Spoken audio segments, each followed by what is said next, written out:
Right. Kishore Reddy గారు good morning అండి.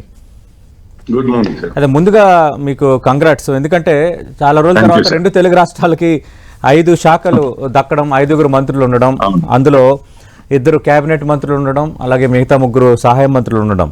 అంటే ఇక్కడ ప్రతిసారి ఒకటే చర్చ జరుగుతుంది. అంటే ఇచ్చే శాఖలకి రాష్ట్ర ప్రయోజనాలు నెరవేరటానికి సంబంధం ఉంటుందన్న వాదన ఒకవైపు, సంబంధం ఉండదు, సమర్థంగా ఇక్కడ ఉన్న రాష్ట్ర ప్రభుత్వాలు కానీ కేంద్ర మంత్రులు కానీ శాఖ ఏదైనా సాధించుకోవచ్చే తత్వం ఉంటే ఏ రాష్ట్రాలకు సంబంధించి ప్రయోజనాలు నెరవేర్చుకోవచ్చు అనేది రెండో వాదన. మీరు దేనిని విశ్వసిస్తారు? ఈ శాఖలు కేటాయింపులకు సంబంధించి పట్టణాభివృద్ధి శాఖ ఇలాంటి శాఖలు వస్తే బాగుండేది కనీసం అనే ఒక చర్చ కూడా ఒకవైపు ఉంది. ముందుగా సతీష్ గారు, మీకు, పుల్లారావు గారికి, అలాగే ఇతర ప్యానలిస్ట్, నేను జూమ్ లో ఉన్నాను కాబట్టి తెలియట్లేదు వారందరికీ, అట్లాగే మన 10 టీవీ ప్రేక్షకులందరికీ శుభోదయం అండి. గుడ్ మార్నింగ్ అండి.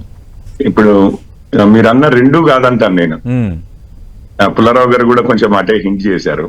3వది అతి ముఖ్యమైనది అండి. ఇప్పుడు కేంద్ర మంత్రులు ఉంటారు, కేంద్ర ప్రభుత్వం ఉంటది. అవును. మీరు వ్యవసాయంలో అని మాట్లాడితే మనం ఇప్పుడు FCI ప్రొక్యూర్మెంట్ చేస్తుంది, కానీ చేయవలసింది ఎవరు? రాష్ట్ర ప్రభుత్వం. ఇప్పుడు ఏ చిన్న విషయంని తీసుకునైనా కానీ దాన్ని బెటర్ గా చేయొచ్చు, లేదా ఆపేసి నానా గొడవ చేయొచ్చు. మనం చూసాం కూడా, మన రాష్ట్రంలోనే చూసాం. ఇప్పుడు దొడ్డు బియ్యం అని చెప్పేసి మనం సంతకం చేసేసి వచ్చిన తర్వాత ఈసారి మేము పంపించట్లేదు బాయిల్డ్ రైస్ అని చెప్పి, బాయిలర్ రైస్ అని చెప్పి, మళ్ళీ దాని తర్వాత వచ్చి దాని మీదనే విషయం చేసి అసలు చాలా నానా రాద్ధాంతం చేసి ఆ ప్యాడీ ప్రొక్యూర్మెంట్ ని, ఇప్పుడు ధాన్యాన్ని కొనుగోలు విషయంలో చాలా తత్సారం చేసి ఒక పొలిటికల్ ప్రెషర్ బిల్డ్ చేయాలనుకున్నప్పుడు అది 2 ప్రభుత్వాల పని తీరుపై, ఏ మంత్రి ఉన్నాడు లేడు అన్న దానిపై ఆధారపడలేదు. రెండో విషయం, ఇది అగ్రికల్చర్ లోనే కాదు, వ్యవసాయంలోనే కాదు, ఇతరత్ర ఏ విషయంలో తీసుకున్నా పూర్తిగా కేంద్రం చేతిలో ఉండే రైల్వే శాఖను తీసుకున్నా కూడా మనకు ఇప్పుడు అక్కడ రైల్వే మ్యానుఫ్యాక్చరింగ్ యూనిట్ అన్నాము, అంతకుముందు వ్యాగన్ ఫ్యాక్టరీ అన్నారు, లేకపోతే ఓవర్ హాలింగ్ ఇది అని అన్నారు, ఫెసిలిటీ అన్నారు. దాని తర్వాత రైల్వే మ్యానుఫ్యాక్చరింగ్ యూనిట్ ఉంది. దానికోసం అని ల్యాండ్ ప్రొక్యూర్మెంట్ చేయాలంటే రాష్ట్ర ప్రభుత్వాలు సంవత్సరాల తరబడి తత్సారం చేసిన పరిస్థితులు చూసాము. అట్లాగే చర్లపల్లిలో కానీ MMTS phase 2 చేయాలంటే కూడా రాష్ట్ర ప్రభుత్వం ఇవ్వకపోయినా తర్వాత చేయడము. మనము రీజనల్ రింగ్ రోడ్ కి బడ్జెట్ లో పెట్టిన తర్వాత ముందు ఇనిషియల్ గా పేమెంట్ ఏదైతే ఉంటుందో, ఇప్పుడు ల్యాండ్ ప్రొక్యూర్మెంట్ చేయవలసింది రాష్ట్ర ప్రభుత్వం, దాన్ని కిక్ స్టార్ట్ చేయడానికి, అంటే మొదలు పెట్టడానికి కావాల్సిన ఫార్మాలిటీస్ చేయమంటే డిలే చేయడం చూసాం. సో ఈ విధంగా మీకు కేంద్ర మంత్రులు ఎవరున్నా, కేంద్ర ప్రభుత్వం ఏదున్నా గానీ మన రాష్ట్ర ప్రభుత్వం ఏం చేయదలుచుకుంటోంది అన్న దాని మీద ఆధారపడి ఉంటదండి. ఇప్పుడే పుల్లారావు గారు కూడా చెప్పారు, ఇండస్ట్రియలైజేషన్ ఉంది, తమిళనాడు ఎందుకు ముందుకెళ్తోంది అని చెప్పి. అక్కడి ప్రభుత్వాలు దాని మీద ఫోకస్ చేయడంతో దాని తర్వాత ఏమవుతుంది అని అంటే, ఇప్పుడు విదేశీ పెట్టుబడులే కానివ్వండి, కొన్ని శాఖల్లో నుంచి పెట్టుబడులే కానివ్వండి, ఇవన్నీ తీసుకురావడానికో లేకపోతే కేంద్ర ప్రభుత్వంతో అనుసంధానం చేయడానికో మనకు మినిస్టర్స్ ఉంటే ఎక్సలెంట్ గా ఉంటది అన్నది ఒకటి. ఇక వడ్డించేవాడు మనవాడే అని అన్నా గానీ ముందు మనం వరుసలో కూర్చొని భోజనం చేయడానికి అయితే మనము ఇచ్చేయాలి కదా. కూర్చుని అసలు భోజనం తెలంగాణలో కాంగ్రెస్ ప్రభుత్వం ఉంది, బట్ కాంగ్రెస్ ప్రభుత్వం ఒక ధోరణి అయితే ప్రదర్శిస్తుంది కంపారిటివ్లీ BRS ప్రభుత్వంతో పోల్చుకుంటే. కేంద్రంతో మాకు సత్సంబంధాలే కోరుకుంటున్నాము అని చెబుతున్నారు. రాజకీయంగా విమర్శలు ఉంటాయి, సైద్ధాంతికంగా మీ 2 పార్టీలు పూర్తి విరుద్ధ పార్టీలు కాబట్టి ఆరోపణలు ఉంటాయి, అది వేరు. కానీ ప్రధాని వచ్చినప్పుడు ముఖ్యమంత్రి వ్యవహరిస్తున్న తీరు, రేవంత్ రెడ్డి వ్యవహరిస్తున్న తీరు కానీ, కేంద్రం పట్ల కేంద్ర నిర్ణయాలు, కేంద్రం నుంచి నిధులు రాబట్టడంలో ప్రదర్శించే సానుకూల దృక్పథం, సానుకూల వైఖరి ఒకవైపు చూస్తున్నాం. ఇక ఆంధ్రప్రదేశ్ లో అయితే ఆ సమస్య లేదు, అంటే డబుల్ ఇంజిన్ సర్కార్, మీరనే డబుల్ ఇంజిన్ సర్కార్. అక్కడ NDA అధికారంలో ఉంది, కేంద్రంలో అధికారంలో ఉంది. అందుకు ఇప్పుడు ఆంధ్రప్రదేశ్ సంబంధించి కూడా ఎక్కువ మంది మాట్లాడుకుంటున్నారు, అంటే ప్రత్యేక హోదా, అలాగే విభజన హామీలు నెరవేర్చాలి, ఆర్థికంగా వెనకబడి ఉంది, ఏ విధంగా అడ్రస్ చేయబోతున్నారని ఎక్స్పెక్ట్ చేయొచ్చా?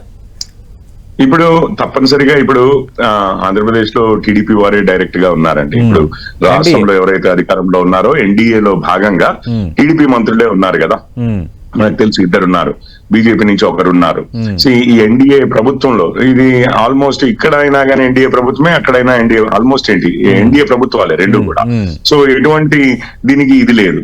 ఇక్కడ మన తెలంగాణలో కాంగ్రెస్ ప్రభుత్వము, అక్కడ NDA ప్రభుత్వం ఉన్నా కూడా ఇప్పుడు మీరన్న మొదటగా వీరు రేవంత్ రెడ్డి గారు ముఖ్యమంత్రి అయిన తర్వాత మోడీ గారిని పెద్దన్న అనడము, దాని తర్వాత అదానీ గారిని ఆహ్వానించడము, రాష్ట్ర అభివృద్ధికి రాజకీయాలకి సంబంధం లేదన్నట్లుగా అదానీ గారిని కూడా ఇక్కడికి ఆహ్వానించడము, ఇవన్నీ జరిగాయి. సో అదే స్ఫూర్తితో ముందుకెళ్తే ఇక్కడ హోంవర్క్ చేయగలిగితే మనము మన రాష్ట్రానికి ఏం కావాలి, ఏదైతే రాష్ట్ర ప్రభుత్వమే పుష్ చేస్తుంది అనుకోండి, అంటే ఇవి చేద్దామని ప్లాన్ తో, రాజకీయంగా కాదు, పుట్టిగా ఇది అబద్ధం అని తెలిసి దాని మీద పెద్ద గొడవ చేసేసి దాన్ని నానా రభస చేద్దాము, బ్లేమ్ సెంటర్ మీద షిఫ్ట్ చేద్దాం అనేది కాదు. సాధ్యాసాధ్యాలు గమనించి ఏదైతే అవుతాయని అనుకున్నామో, అప్పుడు మనకి ఇద్దరు మంత్రులు ఉన్నారు. ఒకరు సీనియర్ మంత్రి ఉన్నారు, మీకు తెలిసిందే, అంతకుముందు 3 మినిస్ట్రీలకి కేబినెట్ లో చేశారు. ఇప్పుడైతే గనులు అండ్ ఇది బొగ్గు పరిశ్రమ దానికి సంబంధించి అటు డైరెక్ట్ గా అమిత్ షా గారితో యాక్సెస్ ఉండే హోమ్ మినిస్ట్రీలోనే ఉన్నారు వారి డిప్యూటీగా సంజయ్ గారు. ఈసారి మొదటిసారిగా అయినందువల్ల మినిస్టర్ ఆఫ్ స్టేట్ కాబట్టి. కానీ విషయం ఏంటంటే మినిస్టర్ ఆఫ్ స్టేట్ అయినా కానీ డైరెక్ట్ గా అమిత్ షా గారితో వర్క్ చేస్తారు. సో మీకు ఇటు నరేంద్ర మోడీ గారికి యాక్సెస్ ఉంది, అమిత్ షా గారికి యాక్సెస్ ఉంది, కేంద్ర ప్రభుత్వానికి యాక్సెస్ ఉంది.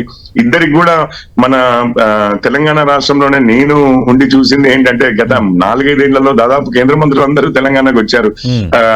ఇప్పుడు అధ్యక్షులుగా పనిచేశారు కాబట్టి ఇద్దరికి కూడా.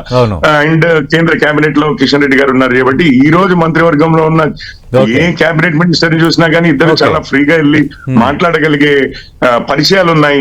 సో ఇవన్నీ ఉన్నాయండి. ఒకటి కావాల్సింది ఏంటంటే మన రాష్ట్ర ప్రభుత్వం తరపు నుంచి కూడా కాస్త ప్లానింగ్ ఉండి ఇగో ఇది తప్పనిసరిగా చెయ్యాలని చెప్పి, అండ్ ఈ సహృద్భావంతో నేను గమనించింది ఇక్కడ కాంగ్రెస్ ప్రభుత్వం ఉన్నప్పటికీ బట్ రేవంత్ రెడ్డి కొంచెం కేంద్రంతో ఆ వైఖరి అంటే సృహద్భావ వైఖరినే ప్రదర్శిస్తున్నారు ఆయన. అటు కేంద్రం ప్రధాని వచ్చినప్పుడు అటెండ్ అవ్వడం కానీ, ప్రధాన సభలకు అటెండ్ అవ్వడం కానీ, అలాగే రాజకీయం వేరు కేంద్ర రాష్ట్ర సంబంధాలు వేరు అనడం కానీ, మొన్న కూడా మనం చూసాం పొన్నం ప్రభాకర్తో పాటు చాలా మంది మంత్రులు కేబినెట్ లో చోటు దక్కించుకున్న కిషన్ రెడ్డి అలాగే బండి సంజయ్కి శుభాకాంక్షలు తెలియజేశారు, రాష్ట్రానికి మేలు చేయాలి అని. అది మంచి వాతావరణం, రాజకీయంగా మంచి వాతావరణం. కిషన్ రెడ్డి గారు మీరేం చెప్తారు? అంటే తెలంగాణకు సంబంధించి కూడా తెలంగాణకు కూడా గతంలో సింగరేణి ప్రైవేట్ పరం చేస్తారని చేయటం, దానికి ప్రధాని మోదీ స్వయంగా క్లారిటీ ఇవ్వటం, ఇవన్నీ మనం చూసాం.